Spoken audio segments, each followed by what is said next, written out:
안녕하세요. 용산을 사랑하는 도시공학 박사 용산김씨 김홍렬입니다. 용산에 있었던 미군 기지가 반환되며 바로 그곳에 국민과 함께하는 용산공원이 조성 중에 있습니다. 용산공원 중에서 현재 개방 중인 용산어린이정원이 있는데요. 용산어린이정원의 소식을 알리는 이 유튜브 채널에서 새로운 컨텐츠를 선보이게 되었습니다. 바로 그 제목은 옹고지용입니다. 옹고지용은 용산의 역사, 문화, 그리고 인문학 이야기를 하나씩 펼쳐보며 국민들과 함께 공유하는 시간을 갖는 프로그램입니다. 옹고지용 그 첫 번째 이야기는 용산 어린이정원의 기록관과 미팔군 쇼입니다. 이제는 더 이상 한류 열풍이란 말이 생소롭지 않을 정도가 되었는데요. 그 중에서 K-팝이 전 세계적으로 인기를 얻고 있습니다. K-팝과 한류의 열풍이 용산에서 시작되었다는 사실 여러분 알고 계실까요? 오늘 대중음악 전문가 두 분을 모시고 이야기 나눠보도록 하겠습니다. 네, 두 분 자리해주셔서 정말 감사드립니다. 두 분 모두 용산과 인연이 매우 깊다고 들었는데요. 박성서 평론가님 그리고 이준희 교수님께서 차례대로 소개와 인사 부탁드리겠습니다. 네, 안녕하세요. 저는 대중음악 평론가 박성서입니다. 지금 그 용산 어린이정원 기록관에서 열리고 있는 미팔군 쇼 역사 기록과 증언 전시회 구성을 맡아서 진행을 했습니다. 저는 한국 대중음악을 공부하는 사람입니다. 근데 대중음악 중에서도 주로 1960년대 이전 대중음악을 주로 공부를 하고 있고요. 네, 두 분 용산 기지와 미팔군 쇼에 대한 다양한 이야기를 준비해 오신 것 같아서 정말 기대가 좀 되고요. 첫 번째 제가 질문을 좀 드려보려고 합니다. 최근 K-팝을 이끌고 있는 아이돌들이 국내뿐 아니라 전 세계적으로 이렇게 주목을 받고 있는데 혹시 두 분 전문가분께서는 아이돌이나 노래를 혹시 들어본 적 있으실까요? 매장이나 그 심지어 동네 마트에 가도 BTS라든지 뭐 블랙핑크 이런 노래가 계속 나와요. 굉장히 멜로디가 경쾌하고 신나서 괜히 들으면 기분이 좋아지잖아요. 그래가지고 물건 하나 더 고르기도 하고. 저는 뭐 언론 보도를 통해서 당연히 다양한 소식들을 접하기는 하죠. 하지만 뭐 제 개인적으로 자주 듣는 음악은 아니다 보니까 그냥 그런가 보다. 제가 아이돌 이야기를 꺼낸 이유가 이제 본격적으로 내용을 좀 들어가 보려고 하는 것 때문인데요. BTS나 블랙핑크 같은 아이돌 그룹들이 국보급 인기를 얻고 있는데 거기다가 전 세계적인 팬덤까지 이어지고 있습니다. 덕분에 이제 K-팝 열풍은 식지 않고 이렇게 이어지고 있는 분위기인데요. 순위를 매기는 프로듀스 101 같은 프로그램들이 예전에 미팔군 쇼에도 있다고 들었습니다. 그에 대한 이야기도 조금 부탁드리겠습니다. 팔군쇼가 사실 오디션이 굉장히 깐깐하기로 유명했거든요. 생각해보면 당연한 게 미군 입장에서는 한국에서 아무리 잘 나가는 유명한 대중음악가라 하더라도 알 수가 없죠. 검증이 안 된 상태니까 우리가 이 사람들에게 믿고 이 무대를 맡길 수 있는가, 합당한 보수를 지급할 만한가 당연히 검증을 거쳐야 되고요. 그러다 보니까 주기적으로 오디션을 실시를 했고 만약에 좋은 성적을 받지 못하면은 탈락입니다. 예. 탈락까지? 예, 그러면 뭐 더 이상 무대에 설 수가 없는 거고 좋은 등급을 받으면은 보다 많은 기회를, 보다 많은 보수를 얻을 수 있으니까요. 당시 미팔군 쇼에 섰던 한국의 대중음악가들한테는 정말 간절한 예술의 무대인 동시에 생존의 기회이기도 했기 때문에 그만큼 중요했죠. 그 오디션 프로그램에서 이제 스타가 이제 탄생하는 게 요즘 같은 이야기인데 아마 설명도 그 맥락이 같이 가는 거 아닌가 이렇게 싶은데요. 그 당시에 가수 윤복희 씨도 오랜 시간 동안 높은 등급에 이렇게 있었다고 하는데 그 등급에 대한 이야기도 좀 해주신다면. 윤복희 씨가 2, 3년간을 매번 스페셜 A, 그러니까 더블 A입니다. 그걸 받았다는 것은 뭐 전설적인 이야기인데 엄밀히 설명드리자면 윤복희 씨 개인이 받은 성적이 아니고 그 당시에 그 쇼 단체가 있었습니다. 그 단체가 전체 심사를 받아서 팀으로 정해지는 점수거든요. 그 당시에 윤복희 씨가 그 A1 쇼라는 그 단체에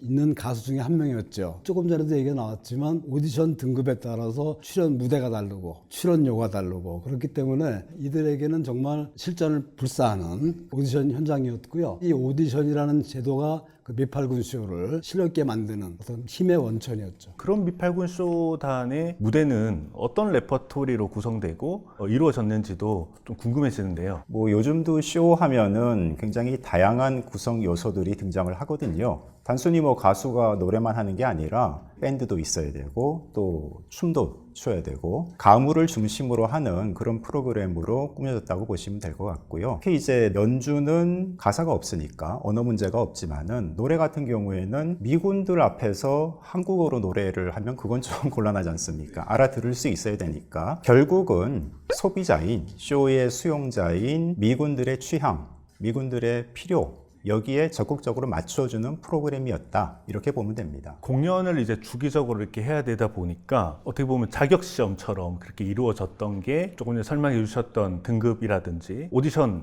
과정이 될 것 같은데 그렇게 되면 자연스럽게 그 쇼에 올라가는 가수들이나 아니면 함께했던 팀들의 기량이 점차 이렇게 좋아질 수밖에 없었던 배경인 것 같습니다. 무엇보다 이제 용산 어린이정원 기록관을 방문해 보시면 그런 공간들이 또 전시되어 있고 하니까 이 방송을 보시는 시청자분들께서 방문을 한번 해보시기를 중간에 한번 광고처럼 말씀 좀 드리고요. 기록관을 전시를 주로 이제 맡아주신 이제 박성서 평론가님께 어떻게 그렇게 전시를 구성하게 됐는지 또 질문을 안 드릴 수가 없게 되네요. 이전에 그 미팔군쇼 특별전을 한 적이 있어요. 그 자료를 보시고 연락이 왔더라고요. 지금은 뭐 역사 속으로 사라진 70년 전의 과거지만 미팔군 쇼가 우리 대중음악사를 바꾸고 흐름을 완전히 변화시킨 전환점이라고 여겨진 적이 많았어요. 그리고 특히 그 당시에 굉장히 어려운 환경에서 활동을 했던, 그러니까 미군들 앞에서 공연을 했던 미팔군 쇼였지만 그 외국 음악을 받아들여서 우리 것으로 만든 다음에 지금의 세계를 들끓게 만드는 K-팝의 원료지 않냐 하는 것들이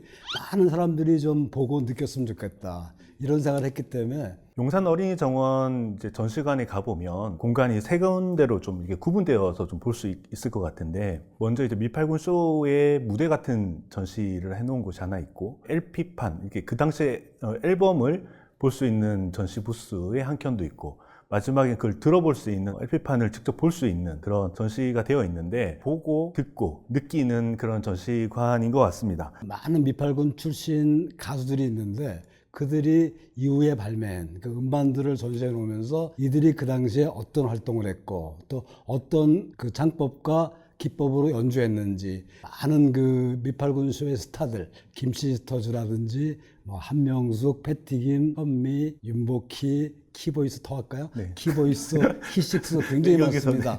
우리 대중가요인들이 정말 열심히 노래했고 지금까지 와 있구나 그런 것을 그래서 저도 종종 용산 어린이 정원을 방문하게 되면 꼭 가는 곳이 기록관. 왜냐하면 이제 방금 말씀해 주신 대로 보고 듣고 느낄 수 있는 그런 어떤 입체적인 체험을 해볼 수 있는 공간이었고 저야 이제 용산에 대한 연구도 계속 해오고 미군 기지에 대한 관심이 있다 보니까 미팔군 쇼라는 단어가 좀 생소하지 않게 느껴지는데 아마도 30, 40대보다 조금 연령이 낮은 층들에는 미팔군 쇼라는 용어가 좀 새롭게 느껴지는 부분도 되게 많을 것 같습니다. 구체적으로 미팔군 쇼가 대중음악에 어떤 영향을 미쳤는지 이준희 교수님 설명 좀 부탁드리겠습니다. 일단 미팔군 쇼는 주한 미군을 전제로 하죠. 그러니까 1953년 전쟁 끝난 이후에 본격적으로 그 무대가 만들어졌다고 볼 수 있고요. 전 세계적으로 어쨌든 그 당시 미국 대중문화가 휩쓸고 있었으니까 우리가 이젠 또 저걸 한번 따라잡아야겠다. 미국 대중문화, 대중음악의 영향이 이제 본격적으로 전개가 되는 거죠. 마침 미팔군 쇼라는 하나의 무대가 장이 이제 형성이 되면서 한국 대중음악가들이 그런 음악 스타일을 따라할 수 있는 확실한 물적인 동기부여가 됐다고도 볼 수가 있죠. 그렇게 새롭게 어떤 문화가 들어왔다라고 하는 계기가 미팔군 쇼라고 이해를 하면 될 것 같습니다. 각 나라마다 어떤 대중음악이라고 하는 게 좀 스타일이 있지만 왜 우리의 대중음악은 서구화됐는지 그 다음에 좀 미국식의 스타일이 됐는지 설명으로 좀 이해를 할 수 있을 것 같습니다. 작년에는 미팔군 쇼 걸그룹을 비롯해서 한국 대중음악 역사의 길이 남을 걸그룹을 재현한 뮤지컬 시스타즈가 선보이게 되었는데요. 그 프로그램을 보면 예나 지금이나 K-팝을 이끄는 음악은 좀 공통점이 분명히 있는 것 같습니다. 미팔군 쇼가 한창이었던 시기가 설명을 들어보니 한 6.25 전쟁 이후에 50년대 후반인 것 같은데 그 당시에 혹독했던 어떤 이런 환경 속에서 음악인들은 어떻게 이렇게 생계를 끌어가게 됐는지 그다음 미팔군 쇼에 어떻게 섰는지 이준희 교수님께서 설명을 좀 부탁드리겠습니다. 예, 사실 뭐 모두가 다 힘들었던 시기죠. 뭐 대중음악가들도 당연히 예외는 아닌데 이 개개인의 사연들, 이야기들을 보면은 눈물 나는 정말 경우들이 많습니다. 뭐 대표적으로 김 시스터즈 같은 경우는 처음 무대에 설 때 초등학생, 뭐 중학생 이런 10대 나이였거든요. 그런데 아시는 분들 많겠지만은 김 시스터즈의 어머니이자 고모이기도 한 목포의 눈물로 유명한 가수 이난영 선생이 하루는 부르더라는 거예요. 너희들이 이제 엄마를 좀 도와줘야겠다. 사실 어머니 입장에서는 그런 미군들, 더구나 한국인도 아니고 이방인들이 드글드글한 그런 무대에 어린 딸들을 세운다는 게 사실 쉬운 결정은 아니거든요. 그런데 전쟁통에 김 시스터즈의 그 아버지 이난영 선생의 남편 김혜송 선생은 또 세상을 떠났고, 예, 많은 자식들을 혼자 건사하기 쉽진 않죠. 그러다 보니까 엄마를 도와줘야겠다. 예. 뭐 비단 김 시스터즈뿐만이 아니라 많은 분들이 정말 그런 현실적인 생존의 문제, 뭐 그것만이라고는 할 수는 없겠지만은 활동력이 거기서 생긴 걸 뭐 부인할 수가 없죠. 예. 어쨌든 다들 잘 해내셨고요. 또. 예. 제가 또 듣기로는 한강변에 뛰어들어서 자기 음악을 펼쳐보겠다고 한 분도 있는 걸로 들었거든요. 오디션이라는 게 공식적으로 있기 전의 일화들인데 그 당시에 미군 클럽에 가서 음악을 하고 싶은데 아는 사람도 없고 방법을 모르니까 무교동에 폭포수다방이라고 있었어요. 그 다방에는 오후만 되면 사람들이 몰려요. 그 연주자들, 가수들. 거기 가면은 팔군쇼 매니저가 나와서 오늘 어느 클럽에 몇 명이 필요하다 그래가지고 착출에 가기도 하고 그런 경우가 있었는데 그거보다 더 전에 전쟁 직후에는 연주를 해야 되는데 장소가 없으니까 한강변에 그냥 악기를 들고 가서 기다리고 있다가 미군 트럭이 지나가면 그때 큰 소리로 연주를 시작합니다. 행여나 눈에 띄어서 캐스팅되거나 부킹되지 않을까 해서 그렇게 했는데 지금 설명을 해주신 그런 것들을 상상을 해보면 좀 짠하기도 하고 가슴이 좀 먹먹해지기도 하는 그런 마음도 드는데 그래서 제가 한번 조선일보 기사를 한번 검색해 봤습니다. 제목이 맘모스 연애지대 미팔군 쇼라는 12년도에 나왔던 기사더라고요. 그 기사에 가장 큰 글자로 이제 나왔던 게 연간 120만 부를 올렸다. 미팔군 쇼라고 하는 무대가 엄청나게 큰 규모였다라고 이해를 할 수가 있겠더라고요. 당시 대중음악 산업과 미팔군 쇼단의 경제 규모에 대해서도 궁금해질 수밖에 없을 것 같은데 대중음악이라는 게 사실 그 수요자, 생산도 중요하지만은 대중이 그 음악을 상품으로 구매를 할 수 있어야만 대중음악의 판이 형성이 되는 거지 않습니까? 그래서 음반이 됐든 뭐 공연이 됐든 사람들이 지출을 할 수가 있어야 되는데 그게 1950년대 전쟁 끝난 직후에는 굉장히 힘들었죠. 오히려 1930, 40년대보다도 못했다는 음반 판매량을 예로 들자면은 1950년대 기록을 보면은 가장 잘 팔린 게 몇 년에 걸쳐서 누적 음반 판매량이 5만 장 정도면 최고다. 뭐 이런 얘기가 있어요.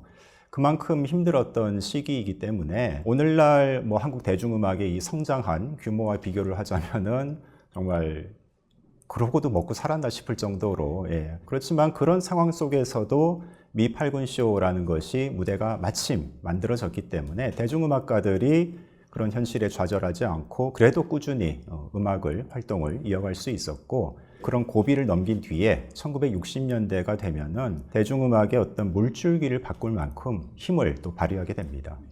어떻게 보면 미팔군 쇼라는 어떤 그 무대가 새로운 발판을 만들어준 경우라고 이제 볼 수가 있겠는데 그러면은 그런 어떤 열악한 환경 속에서도 소속사 같은 것도 있지 않았을까라는 또 궁금증도 이어가게 됩니다. 미팔군 쇼의 단원들에게도 소속사 같은 것도 있었을까요? 아, 당연히 있었죠. 그러니까 미팔군 쇼가 활성화되면서 연주자라든지 가수라든지 무용수라든지 그분들이 관리하는 밴드나 쇼 단체가 계속 생겨납니다. 이게 우죽순 막 난립하니까 상공부 등록 과제를 바뀌면서 쇼 단체들이 다 모여서 하나로 만들어요. 그것이 한국연예대행 연합회였는데 회원 수가 500여 명 됐었어요. 화양 한국흥행주식회사 이렇게도 불렀는데 바로 그 단체였죠. 설명을 듣고 나니까 어떻게 소속사가 또 만들어졌고 그 배경까지 설명이 다 이해가 되는 것 같습니다. 어떻게 수입이 분배가 되었는지도 궁금해지는데 예, 중요하죠. 예, 얼마를 받을 수 있느냐.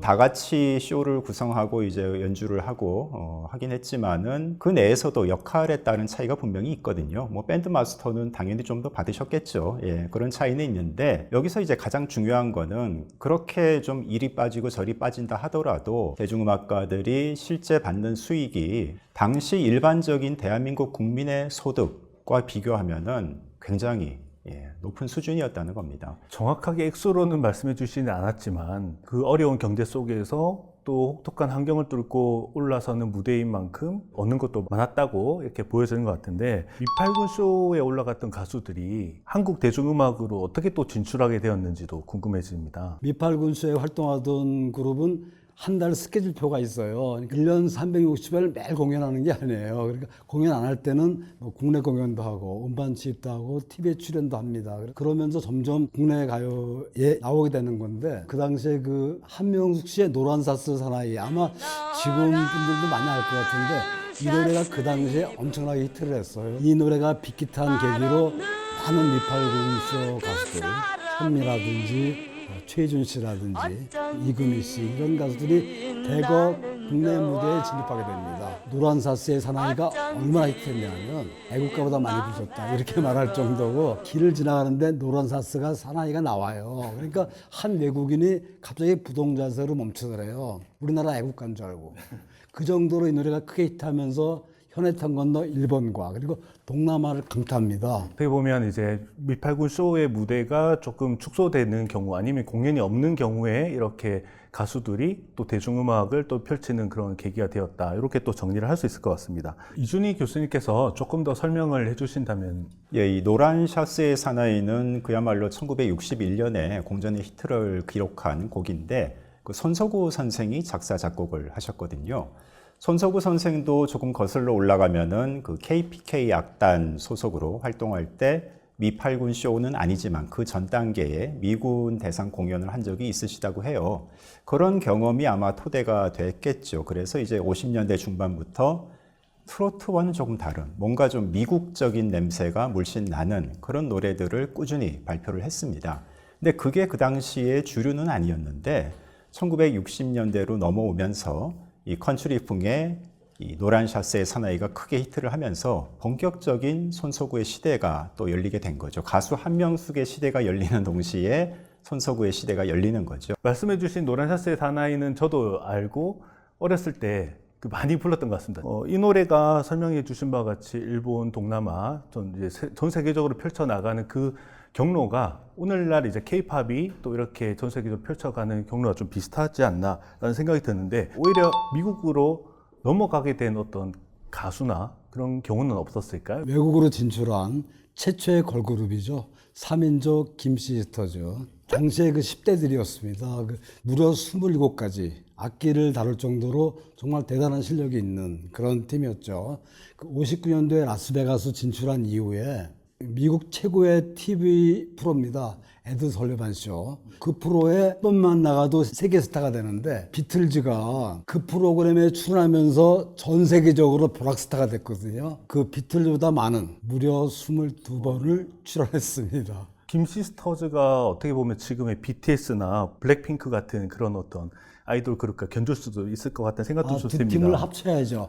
BTS 팬들은 보지 마세요. 네, 알겠습니다. 어떤 이렇게 가수들의 뛰어난 음악 실력뿐만 아니라 퍼포먼스 같은 것들이 아마 가장 국민들에게 사랑도 받고 그 당시에 사람들과도 많은 소통이 좀 될 수 있는 큰 지점이 아닌가 싶습니다. 미국에서 크게 성공을 거둔 김시스터즈 같은 경우는 국내에는 어떻게 또 조명이 되었고 반응이었는지 이어서 설명 좀 부탁드리겠습니다. 김시스터즈가 1959년에 이제 미국으로 건너가게 되는데 그 이후에는 직접 김시스터즈의 무대를 한국에서는 볼 수가 없죠. 하지만 다양한 방식으로 한국에 있는 대중들도 김시스터즈의 음악을 또는 그 소식을 다 소비를 했습니다. 일단 그 당시 신문 잡지 들춰보면은 김시스터즈의 근황에 대한 기사가 굉장히 많아요. 그러면서 어김없이 등장하는 이제 그 문구가 요새 김 시스터즈는 뭐 어디에서 시카고에서 뉴욕에서 공연을 하고 있는데 주급이 무려 얼마다. 근데 그 얼마가 동시대 한국인들에게는 진짜 이게 사실이야? 그만큼 어마어마한 액수였고요. 그런 소식뿐만이 아니라 김 시스터즈가 미국에서 이제 방송 출연을 한다든가 음반을 낸다든가 그 음악을 요즘은 이름은 곤란하겠지만은 이제 복제합니다. 복제 음반을 만드는 겁니다. 그래서 그런 음반이 발매되기도 했고, 그리고 또 이 김 시스터즈가 미국 텔레비전 방송에 출연했던 그 영상을 또 어떻게 입수를 해가지고 극장 쇼에서 그걸 틀었다고 해요. 그런 식으로도 이제 한국에서도 김 시스터즈의 활동을 충분히 감상할 수 있었죠. 두 분의 이야기를 듣고 보니까 대중음악이 어떻게 미팔군 쇼와 성장을 했는지 이해가 될 것 같고요. 지금부터는 어떻게 또 쇠퇴했는지도 궁금해지는데 미팔군 쇼가 언제부터 이렇게 또 축소가 됐는지도 설명을 부탁드리겠습니다. 그 미팔군 쇼가 굉장히 활발했었죠. 그러다 급격히 위축이 되는데 그 시기가 60년대 중반이에요. 그러니까 1965년에 그 올남 전쟁, 베트남 전쟁이 터지죠. 그래서 한국에 주둔하고 있던 많은 미군들이 베트남으로 이동합니다. 그 당시에 그 30만 병력이었는데 그 베트남으로 가는 이후로 5만 명으로 줄어들죠. 한국에 30만 명이 있었는데 5만 명으로 줄었다.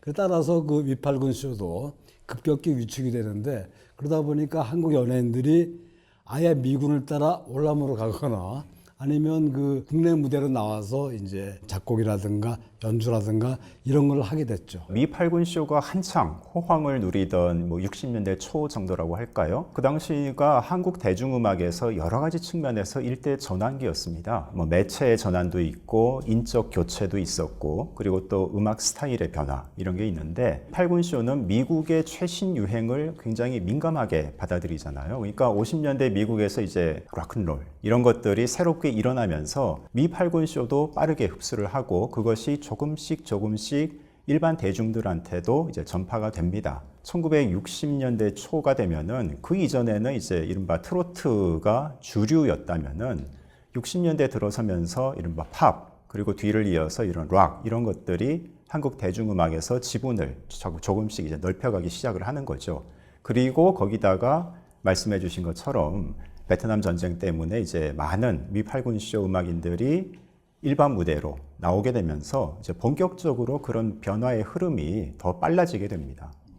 그러면 흔히 말로만 듣던 어떤 미팔군 쇼에 섰던 가수들을 실제로 이제 우리 국민들이 이제 체감하고 즐길 수 있는 계기가 된 게 60년대 중반이라고 이해를 해볼 수 있겠네요. 초중반부터? 네, 초중반부터. 옹고지용이라는 오늘 이 프로그램이 이제 거의 막바지를 좀 달려오고 있습니다. 오늘 이야기를 통해서 이제 많은 분들께서 용산기지가 어떻게 미팔군 쇼와 연계가 됐는지 또 용산 어린이정원의 왜 기록관에 미팔군 쇼에 대한 이야기가 있는지 많은 이해가 되실 것 같습니다. 오늘 두 분 전문가 모시고 대중음악에 대한 이야기들을 해보았습니다. 방문하셔서 음악도 들어보시고 체험을 한다면 용산공원의 많은 이야기들을 이해해 나가실 수 있을 텐데요. 역사로 배우는 용산공원 옹고지용 오늘은 여기까지입니다. 다음 시간에는 눈은 번쩍, 귀는 쫑긋 하는 더 다양한 이야기로 다가오도록 하겠습니다.